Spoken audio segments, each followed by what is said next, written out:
Okay. Good morning, everyone.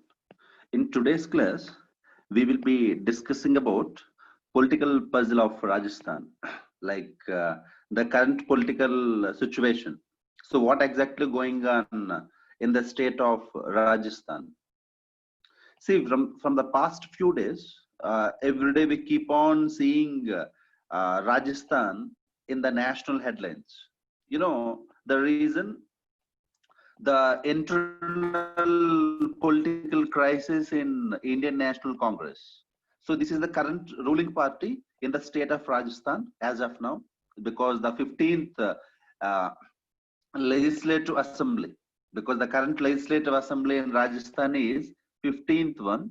So in the current legislative assembly, Indian National Congress is the ruling party.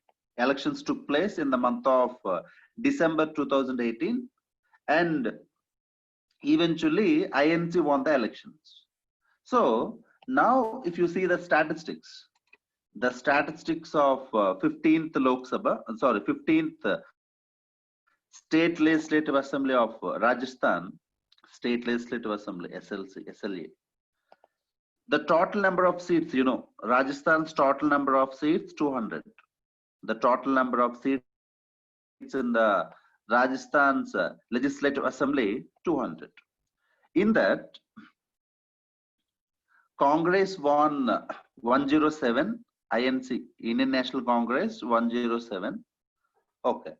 And the next highest is with BJP. Okay. It won 72. Okay. The rest is won by small parties like RLP, RLD, Rashtriya Lok Dal. Next, Rashtriya Lok Samaikya Party, RLP, RLD, and we have this BSP, Bahujan Samaj Party, and we have this CPI-M, Communist Party of India, Marxist. So rest all won the other rest of the seats. So finally, after that, they formed into two things. One is the ruling party, second one is the opposition. Okay. So along with Indian National Congress, some members belonging to this RLD and some independents, they all gave support to INC only. Okay. So in the total house of 200, right now, the ruling party is having 124 members, ruling party and its coalition. Opposition as of now is only 76. Okay.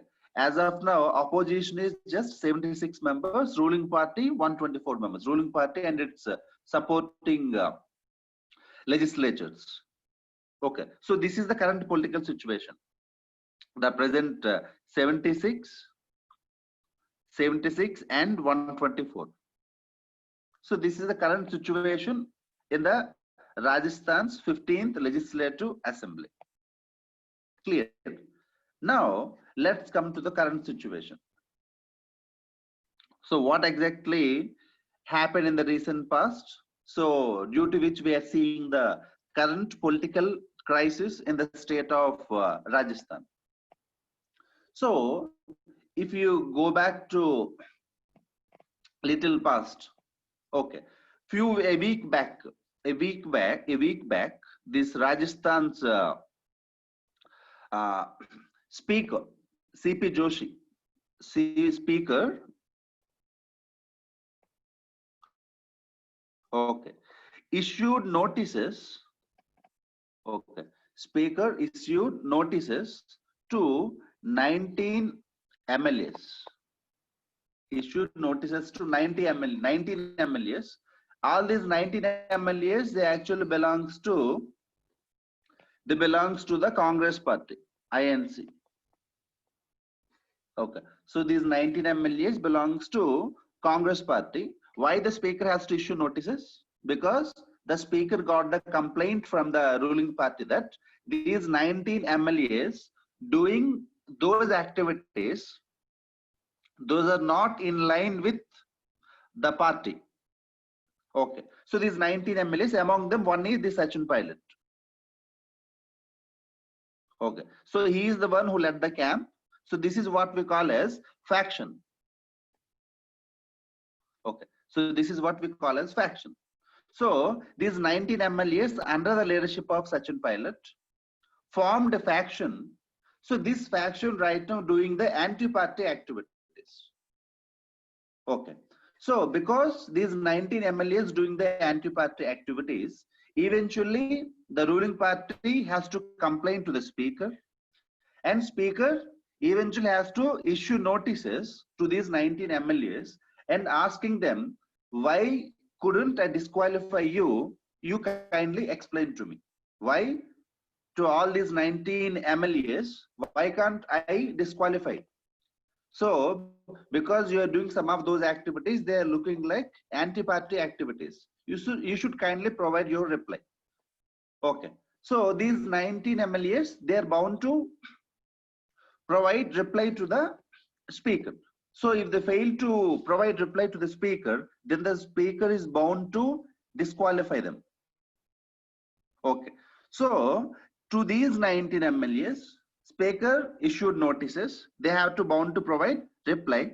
If they fail to reply, this is what we call disqualification. So now eventually we reach to which point? Disqualification. Now the question is how the speaker can disqualify. How the speaker can disqualify the legislatures. So now we have this 1985. In the year 1985, we came up with a law called as anti-defection law. Anti-defection law. 52nd Constitutional Amendment Act. Okay, 52nd Constitutional Amendment Act, through which we came up with a schedule called as 10th schedule. Okay, we added a new schedule to the constitution, what we call that as 10th schedule, right, with the 52nd Constitutional Amendment in the year 1985. Okay, so under the anti-defection law, the power we provided to the speaker. Okay, so that means why the anti-defection law has to come? So there's a concept like in North Indian politics, they use the word called as Ayaram Gayaram. So in the year 1967, okay, one Haryana's, he belongs to Haryana, Gayaram Lal. Okay, so within a day, he changed to 3 parties within single day. So you will be getting elected from one party, then later you will give support to another party. Okay, so here comes the concept of what we call this as horse trading. Remember this word, horse trading. So you will be getting elected from one political party. Later you will be shifting your support to another political party. So here politically we use the word called as horse trading. What is horse trading means? Forcibly purchasing the MLAs. Purchasing the legislatures. Okay, so this is what we call as horse trading. Horse trading means what? Luring the legislatures into their lines by providing some kind of material benefit to them. Material benefit means, as we mentioned, like providing some money, either money or providing some favorable positions. So offering. So by offering these favorable positions or money, you will attract the legislature towards your fold. This is what we call as horse trading.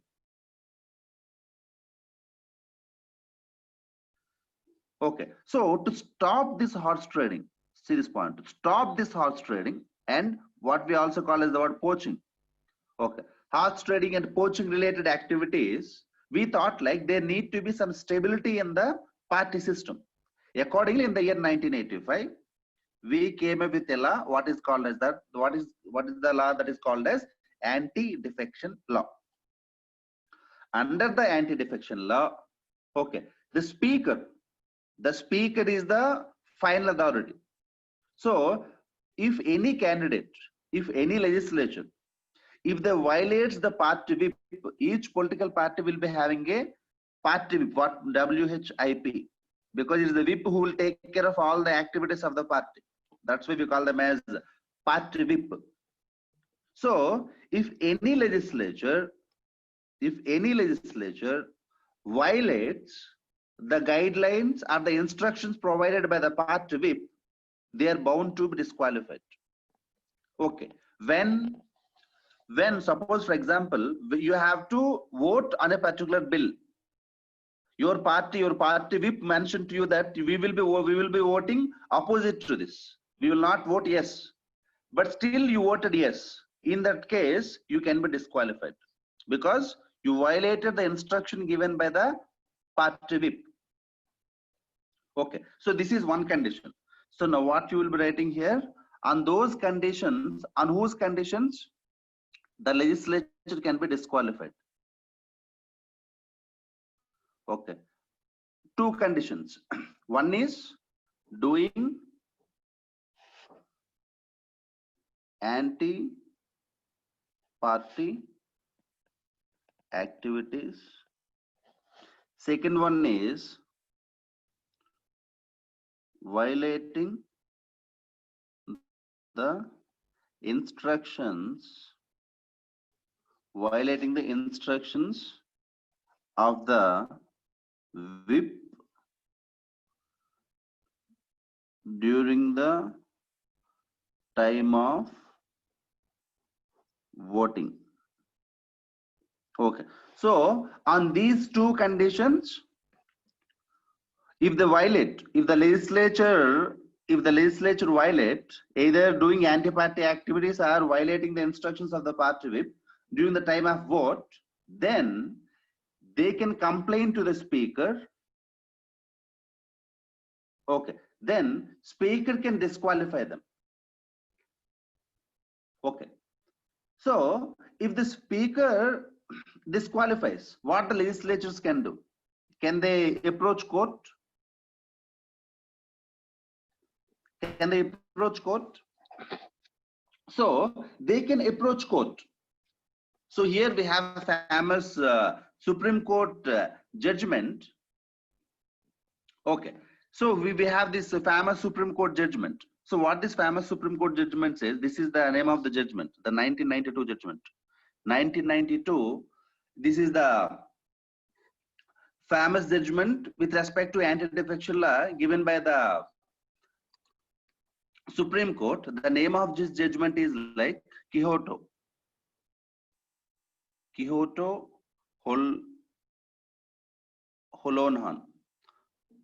Holohan case. Okay, so Quixote Holohan case. So in this particular case, the Supreme Court, it actually upheld the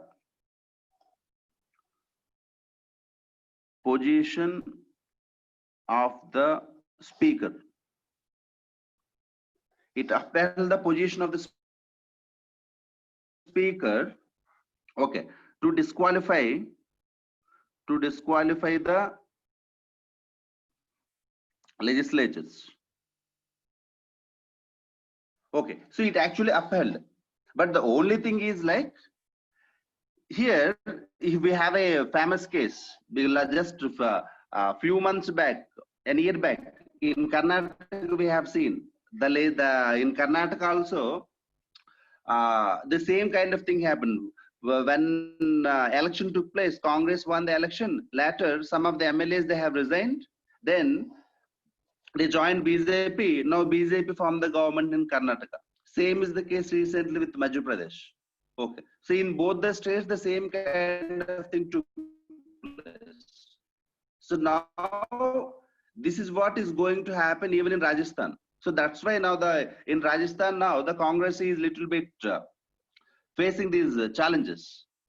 Okay, so in this particular 1992 case, let's come to this case. The Supreme Court also mentioned that here the position of the speaker is very much well qualified to disqualify the legislators who are doing the anti-party activities. But it only mentioned that if requires, if the grounds are really substantial, then we will intervene.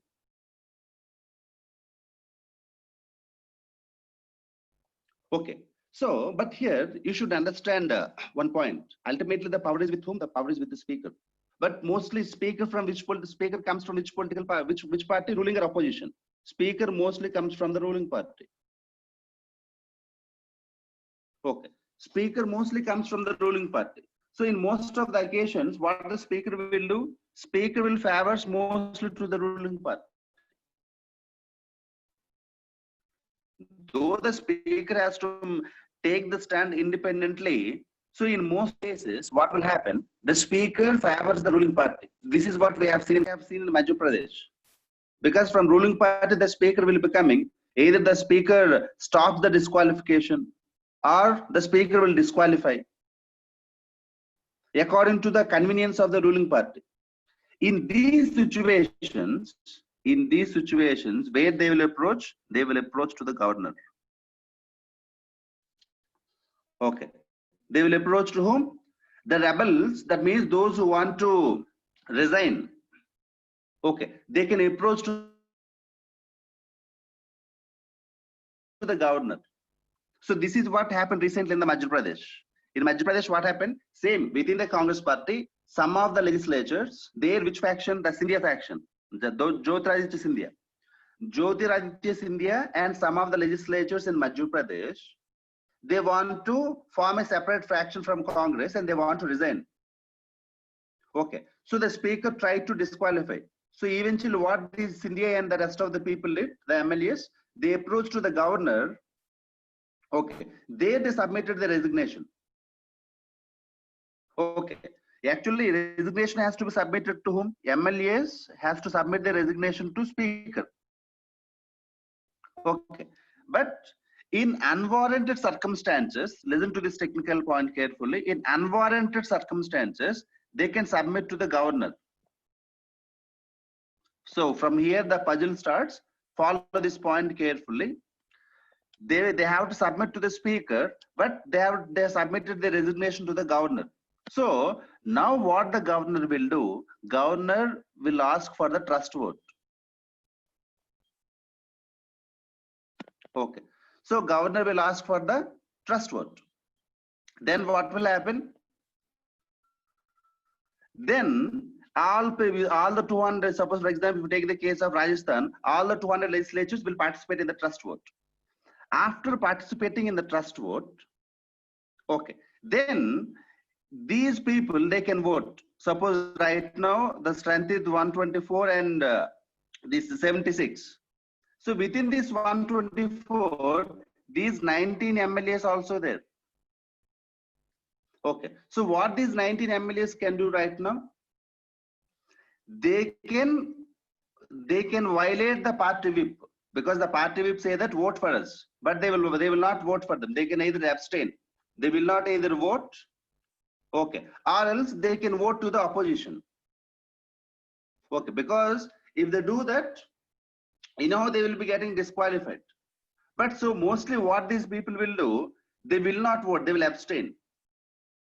They will not vote, they will abstain. So that what will happen? The total strength of the house will be reduced.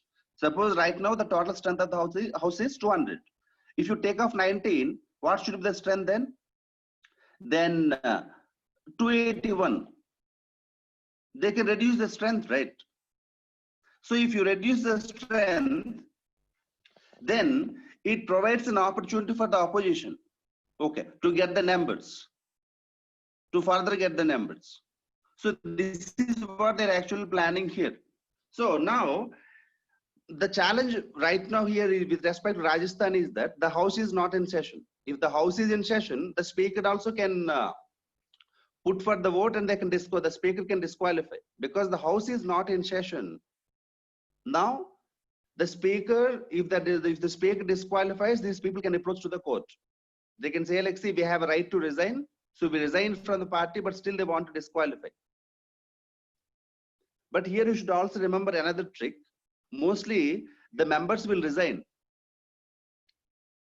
Okay, before disqualification, they will actually resign from the party. Why they will actually resign?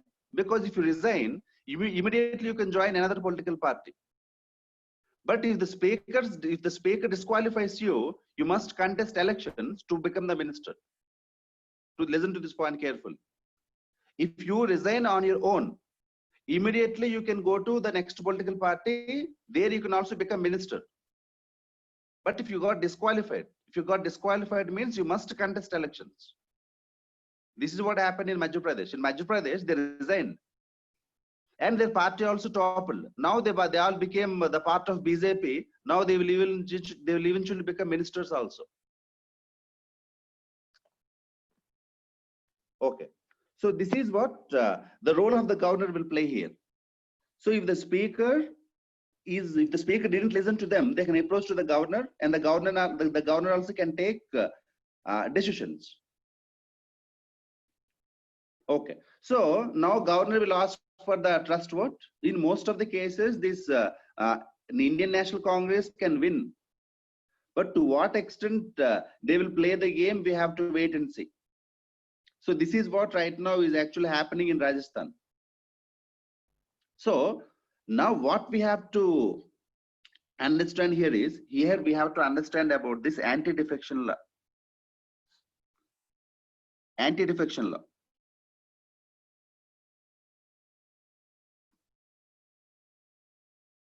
So that's what till now what we discussed is the present political situation in Rajasthan. Now we are discussing about anti-defection law. Okay. So anti-defection law, as we mentioned, 1985, 52nd Constitutional Amendment Act. Okay. We already mentioned the background. Here, the power is with the speaker to disqualify the legislature. Okay. But understand another one, that is what we say.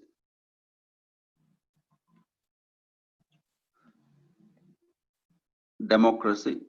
I'm not here to explain what is democracy and all. You know, democracy is of two types. We will implement democratic government. If you say democratic government, it is of two types. One is parliamentary. Second one is presidential. Okay. So if you let us discuss about another concept, what we call that as separation of powers.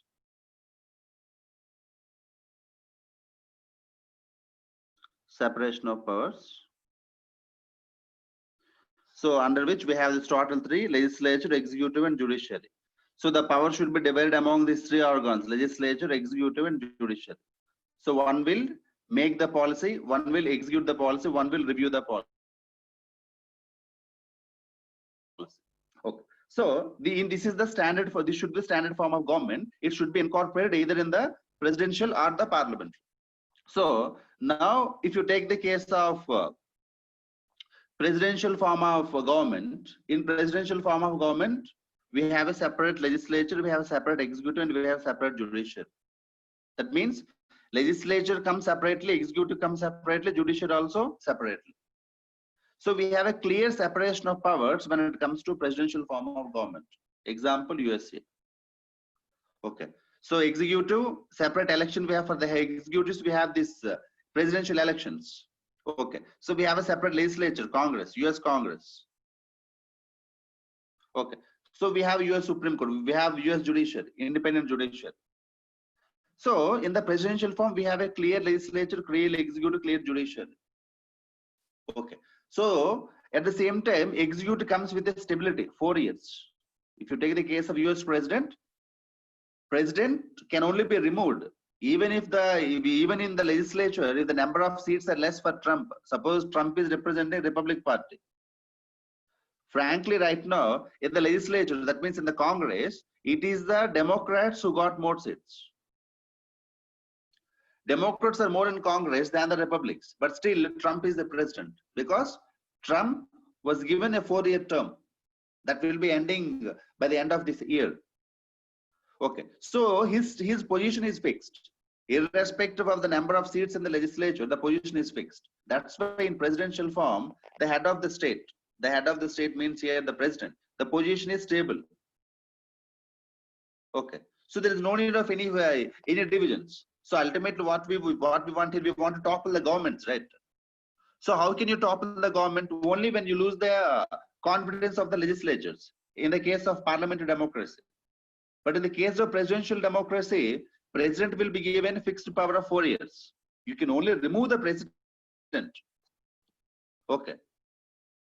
So he doesn't have anything with the legislature. Even if the numbers are less than the legislature, but still the president will be there. With a specific procedure, you can remove the president. So that is what in the presidential democracy. If you come to parliamentary democracy, in parliamentary democracy, because it evolved in UK, everybody knows, it evolved in United Kingdom. Okay. So there, we have legislature, we have executive, and we have judiciary. But executive what here? Ministers. Okay. But in a parliamentary democracy, executive also comes from the legislature. Okay. So among the executive, the topmost minister is Prime Minister. Yes or no? At the state level, Chief Minister. So at the national level, we have the Prime Minister. At the state level, we have the Chief Minister. Who are they? They are the executives. From where they came from? They actually came from the legislature.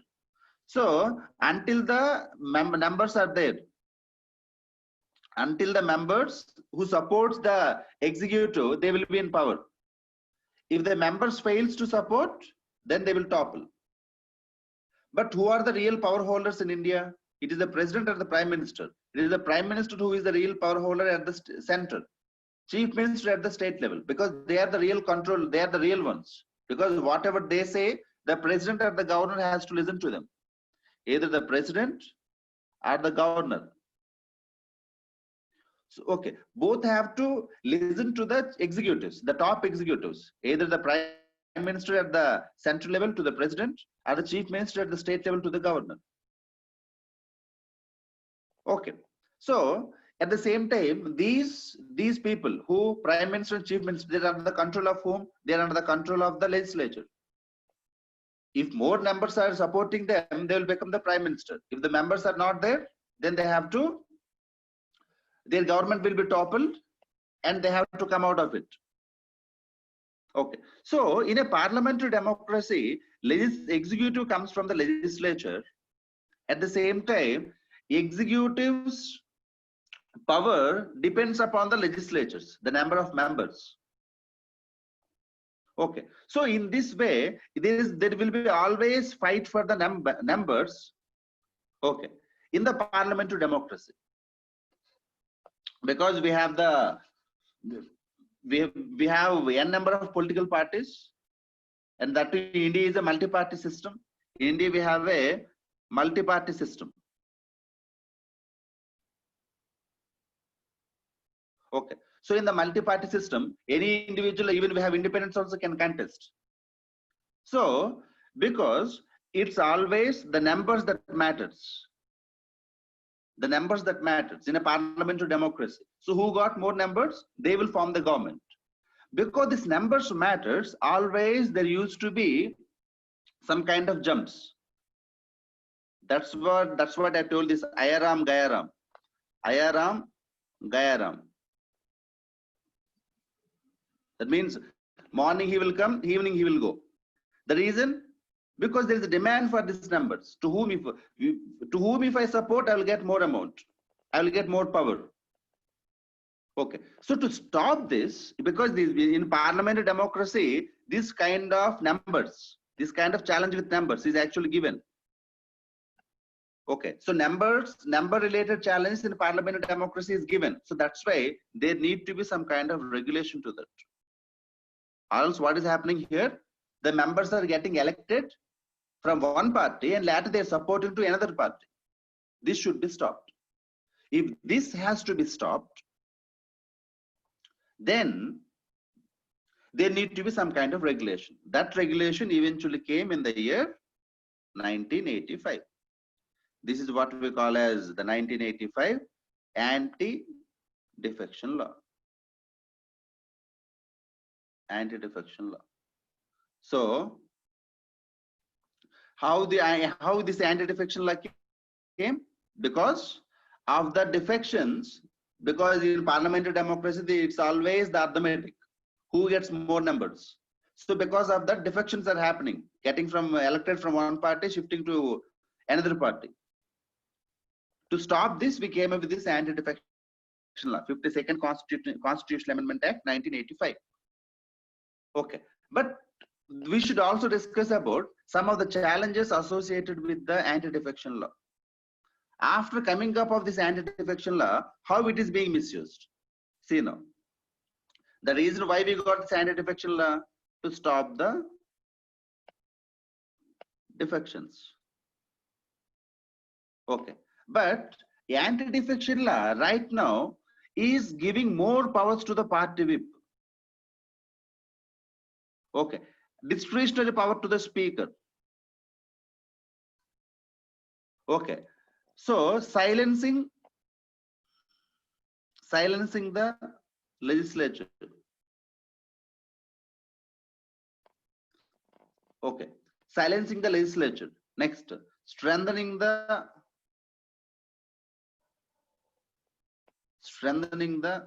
executive.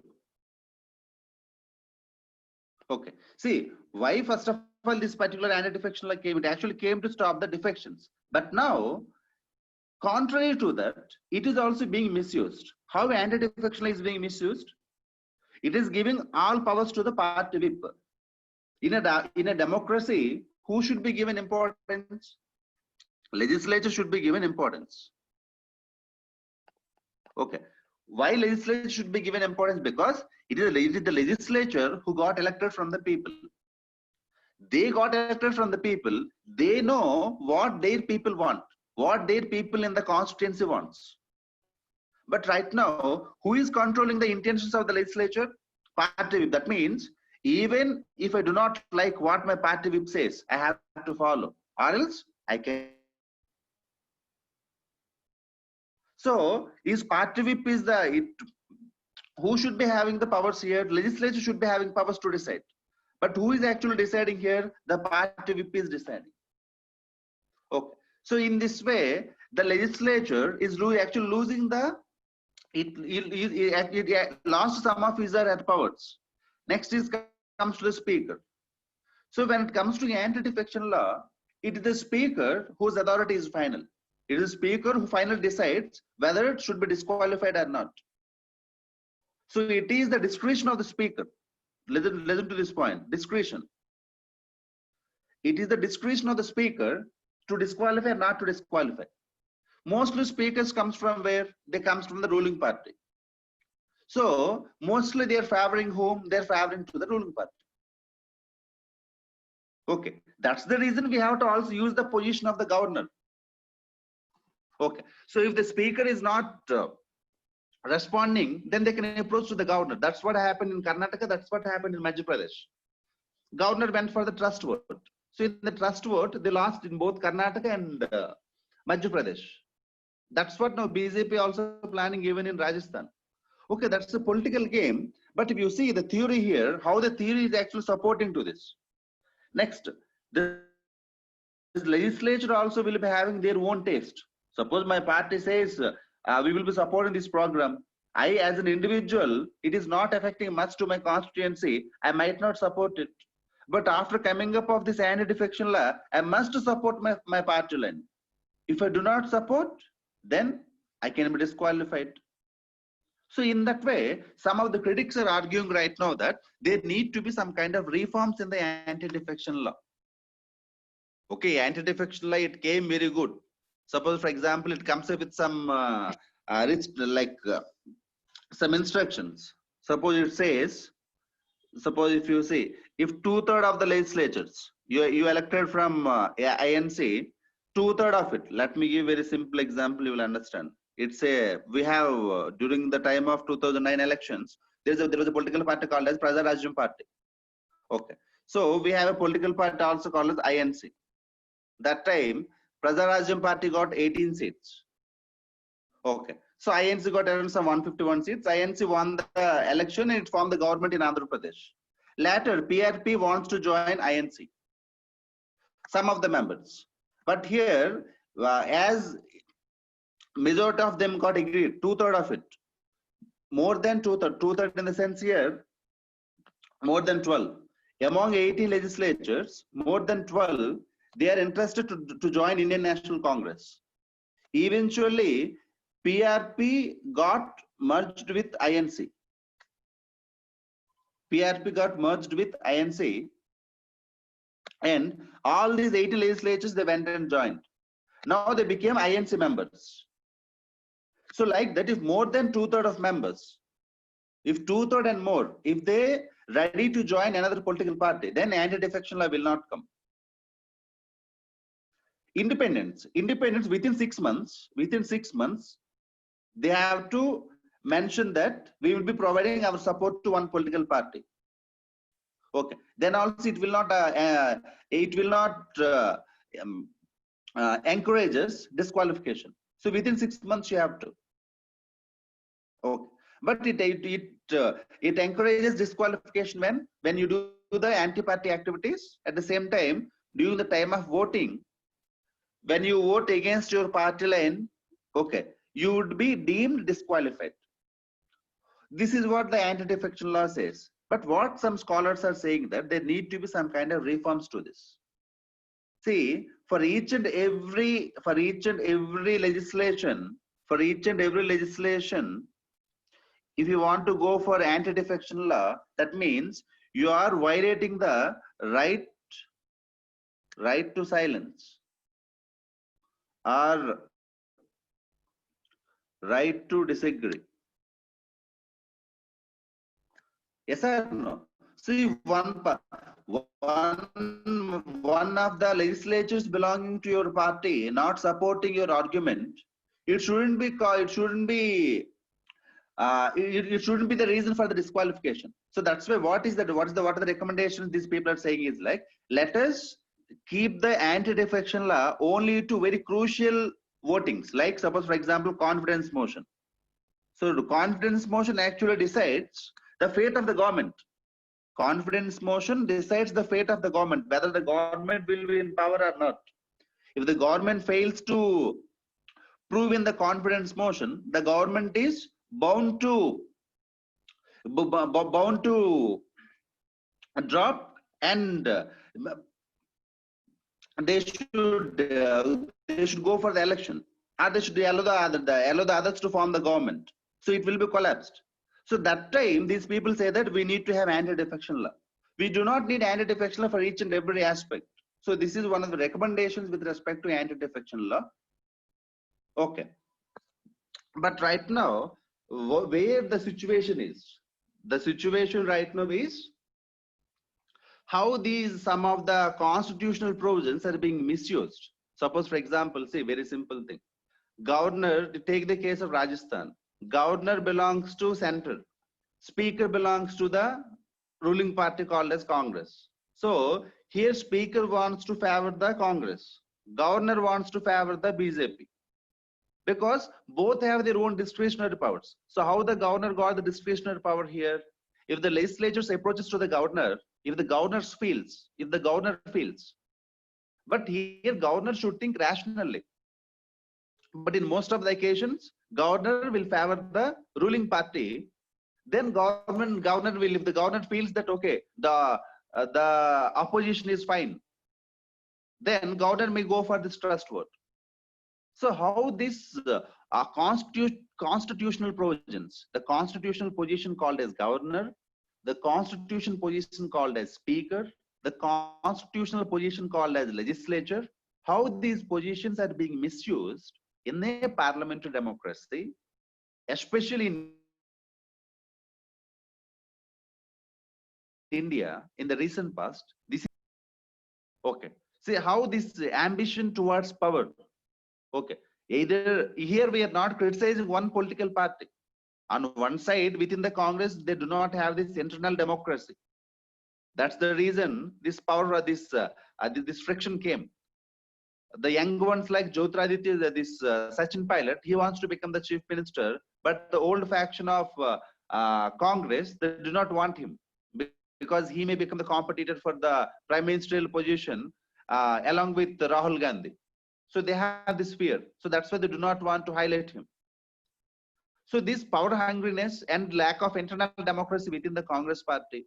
At the same time, equally BJP also playing the real politics here. That means it also thinking like, why can't I take this as an opportunity uh, to win some of the seats.